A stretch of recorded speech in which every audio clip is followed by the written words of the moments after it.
They called him the Sun King, for he believed that the light of his reign touched every corner of the world. From the moment dawn broke over the golden spires of Solara, his banners gleamed across mountains and seas. His empire was vast, his court radiant, and his name, King Orion, was spoken with awe and fear alike.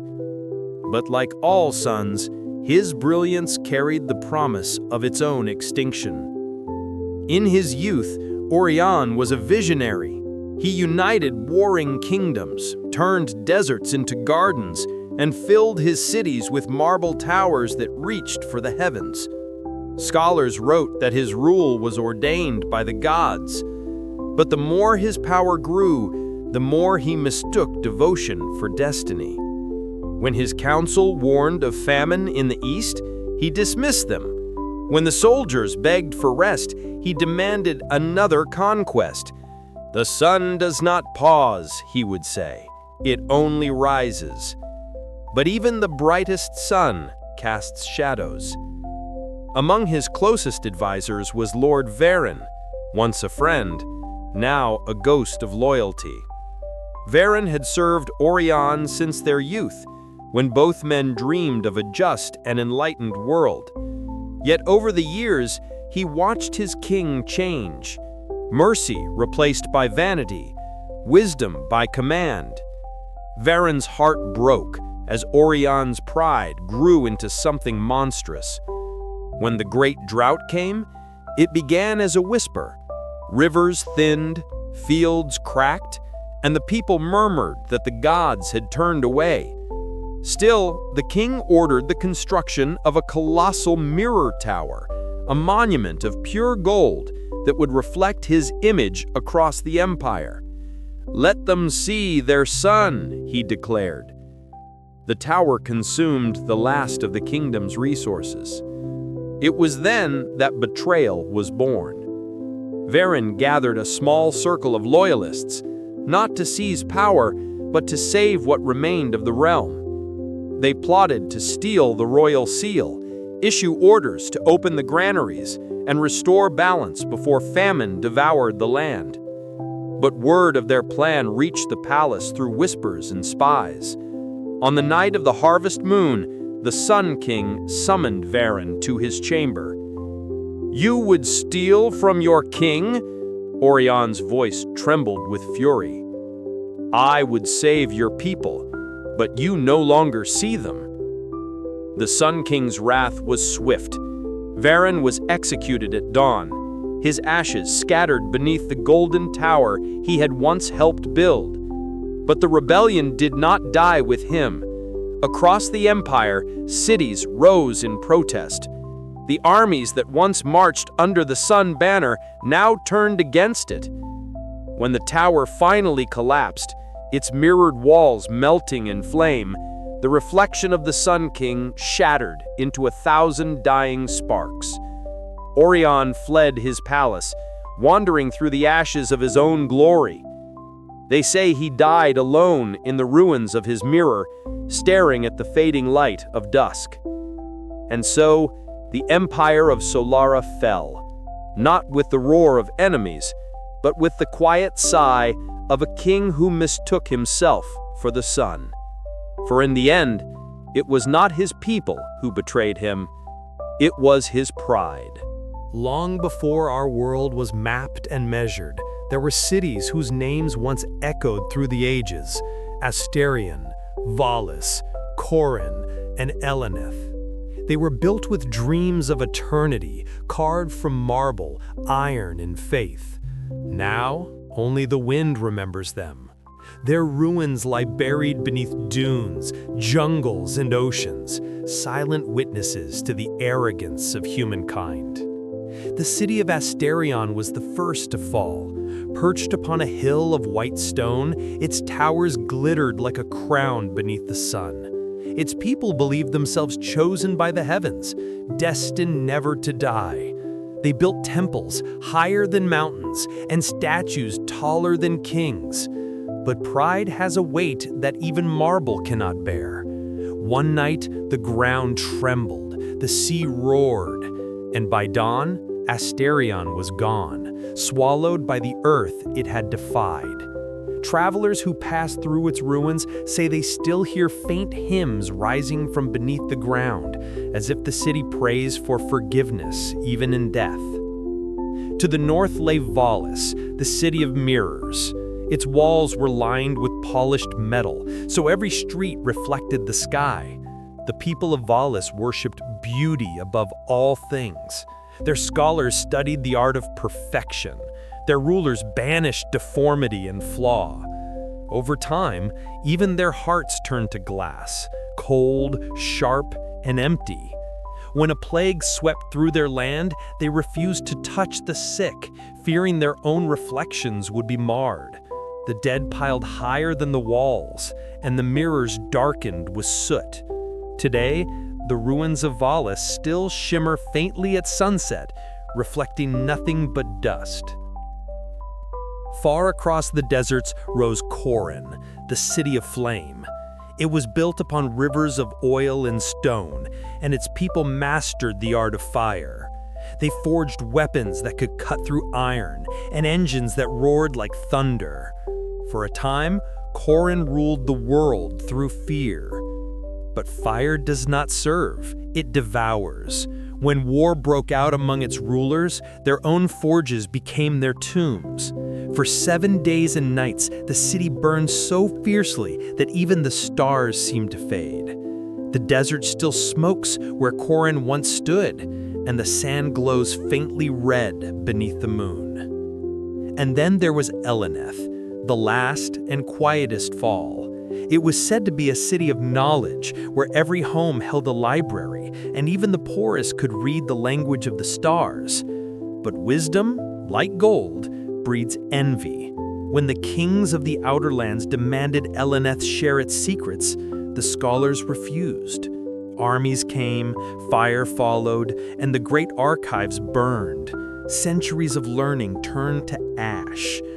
Only one wall remains, engraved with the city's final words: "We built our truth too high for those who crawl." Now the forgotten cities lie in silence. Grass grows through their marble bones, rivers flow through their broken gates, and children of distant tribes play among the ruins, never knowing what once stood there. Yet perhaps this is mercy, for these ashes remind us that no empire is eternal, no monument immune to time. The earth forgets, but it never forgives. And the ruins of the forgotten cities stand as their final confession that greatness without humility is only another name for ruin. Deep in the parched valleys of Anatolia, where the wind hummed like a forgotten hymn, a team of archaeologists uncovered something that should not have existed: a doorway, buried beneath 30 feet of earth, sealed with stone and silence. The leader of the expedition, Dr. Evelyn Hart, stood before it, her lantern trembling in her hand. The markings on the door were older than any language she knew, curved lines that seemed to move in the flicker of the light, as though the stone itself was breathing. "Is it a tomb?" one of her students asked. "No," she murmured. "It's a memory." For decades, Evelyn had chased whispers of a civilization erased from history. Every clue, an inscription here, a shard there, had led her to this valley. Local legends spoke of a people who vanished without war, without plague, without trace. They called it the Silent Kingdom. Some said it had sunk into the earth as punishment for defying the gods. Others claimed its people had chosen to disappear, burying themselves beneath the ground to escape something far worse. When the stone seal was finally broken, the air that escaped was cold, older than any winter. What they found beyond was not a tomb, but a city. The tunnels opened into vast chambers filled with pillars and carvings, whole streets preserved in darkness, homes carved into rock, temples shaped like spirals, and murals depicting the stars as pathways rather than points of light. It was a world untouched by sunlight for thousands of years. The deeper they went, the more it felt alive.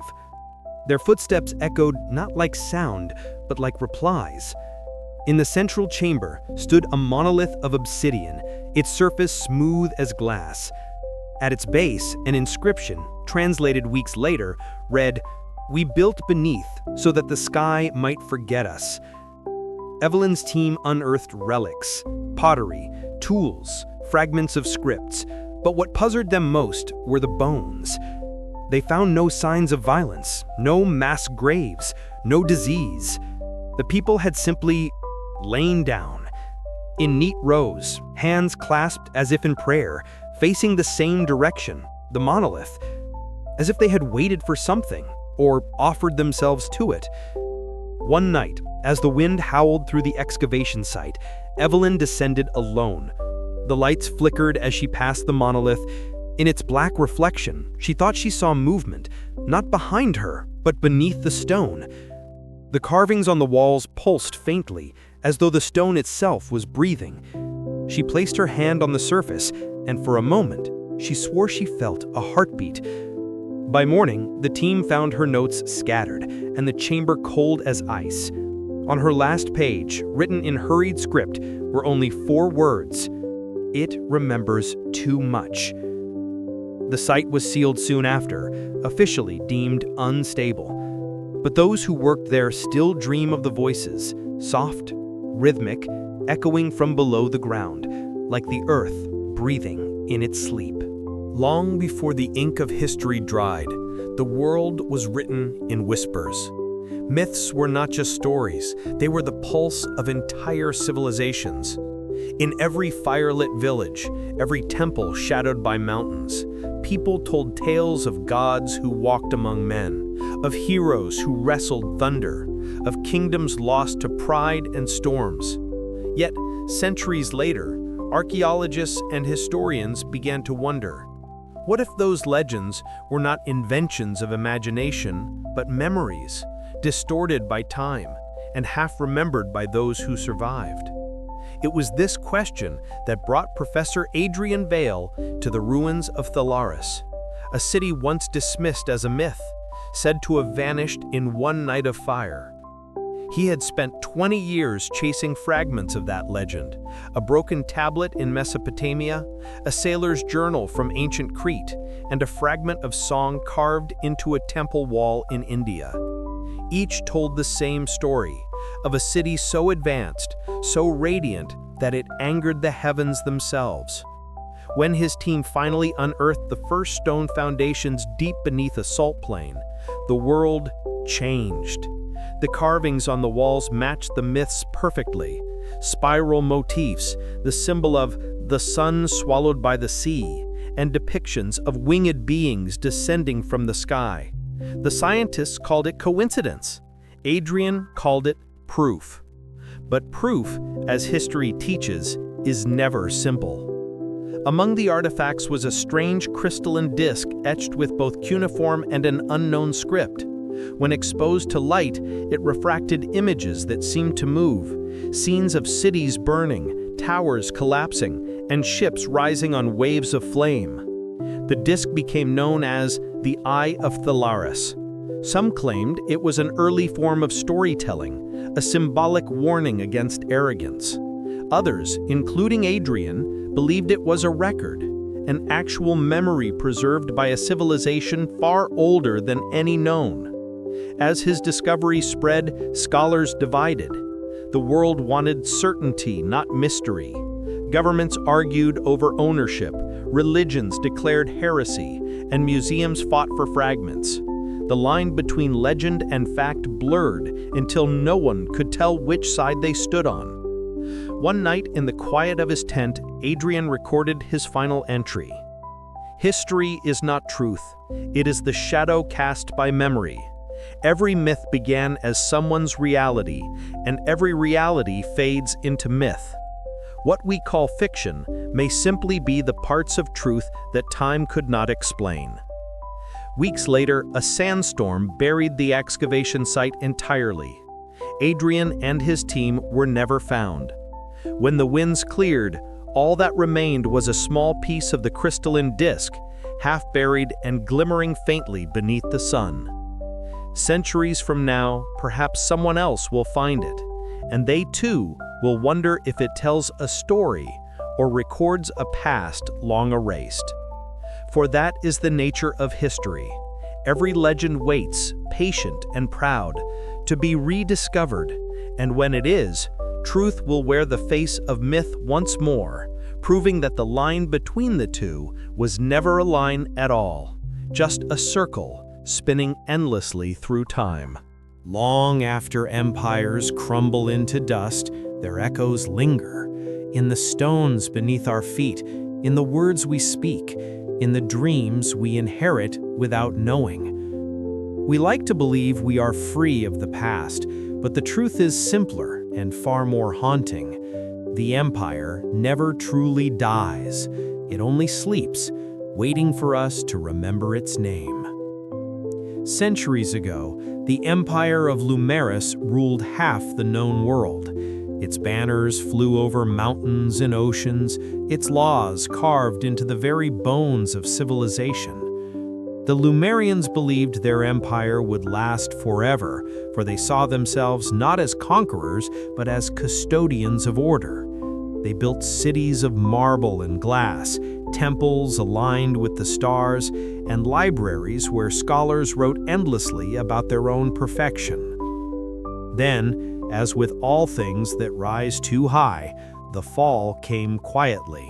A drought here, a rebellion there, and a whisper that the gods had turned their faces away.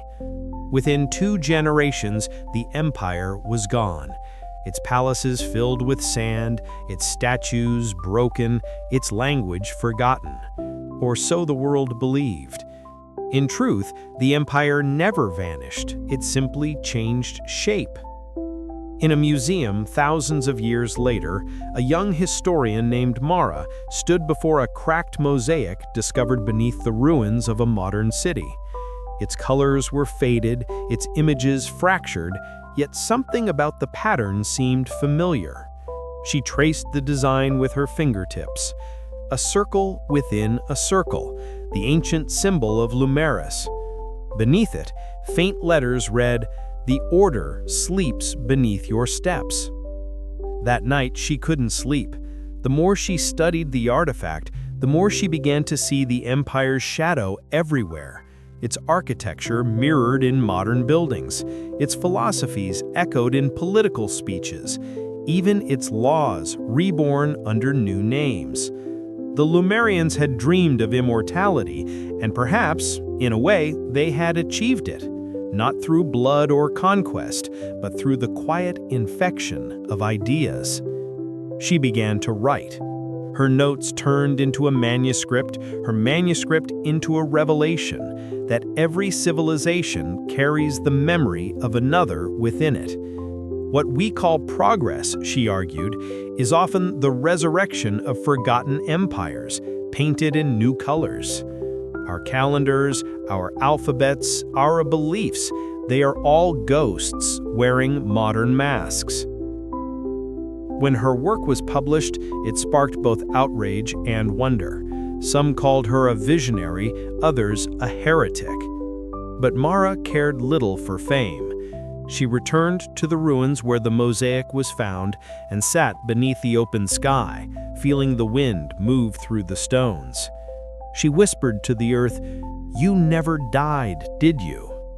And in that silence, she thought she heard something, an almost inaudible hum beneath the ground, like a sleeping giant breathing in its dreams. The empire of Lumeris, like so many before it, had only gone to rest beneath the layers of time.